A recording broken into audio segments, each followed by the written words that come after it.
How to YouTube community, people who watch the YouTube, people who enjoy the tube of you. I wanted to talk about Shin Godzilla. I wanted to talk about Godzilla's tail. In the end of the movie, Godzilla had a pretty gnarly tail experience, as we all remember. Godzilla, at the very end of his lifespan, his or her, however it's interpreted, Godzilla had people growing all over its tail. Now, some people claim that it's merely metaphorical. I think it is. However, it is said by many of the scientists throughout the film. Well, there's a very specific part, not through the whole freaking thing. But they had mentioned that, maybe Godzilla can evolve to a certain point where he could grow wings and travel across land at great speeds and destroy lots more stuff. They also mentioned how Godzilla's matter itself can reproduce. Now, there was a YouTuber that I just watched, Up From the Depths, something like that, Into the Depths. Either way, they did a review on the movie Shin Godzilla. And I'm really glad that he brought up the point that I've been thinking about for a while now. Godzilla in this movie is very much like a cancer, like a tumor, he says. Which goes along with the themes of radiation poisoning, being exposed to nuclear explosives, blasts, or just leftover radiation from that kind of experience. And one thing I noticed is that Godzilla never really goes out of its way to harm anybody that it wouldn't on accident. It didn't start using dangerous beams or fire breath until it was exposed to the military.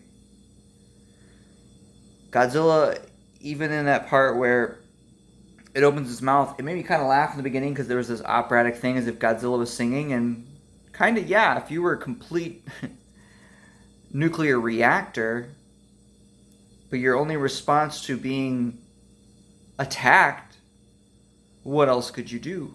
Did Godzilla even know that they could do that? Probably not.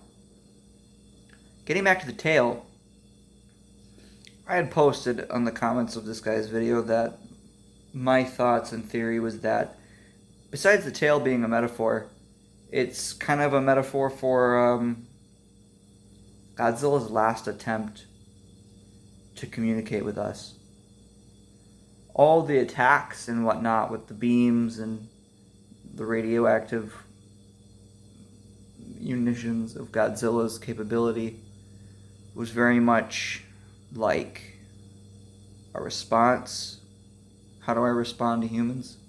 Well, the only way we communicated with him was either by running away, being killed, all on accident, in response to Godzilla's presence, or attacking him outright with military force. As Godzilla dies, what it leaves behind is its last ability to try and communicate with us that it just wanted to exist. Its tail representing a way to genetically communicate with us. They mentioned in the movie also that Godzilla, on all of its matter that it leaves behind, its blood and viscera, could quite possibly, that could be how it's born. Which I like because it continues with the whole Godzilla being a cancerous tumor kind of thing. Doesn't necessarily need eggs or any of this lizard, whatever. It could just be a cancerous tumor that just grows and multiplies. And yeah. So those are my thoughts.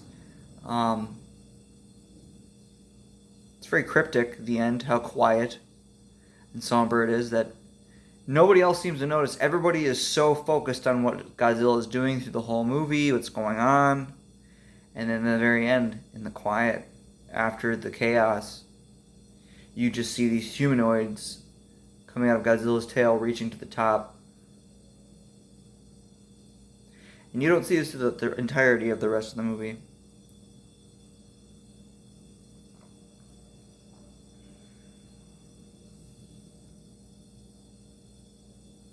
It's quite sad.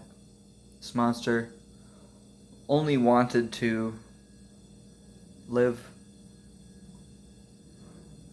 And even in its last moments, it tried its last-ditch effort to evolve into something that it seemed or thought that it could communicate with the world around it with, surrounded by people.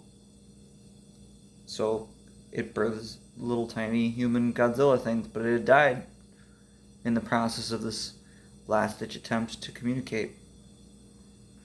I'd like to watch the movie again after making this.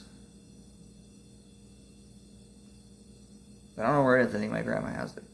Either way, thank you very much for watching. Would you kindly have a productive rest of your day?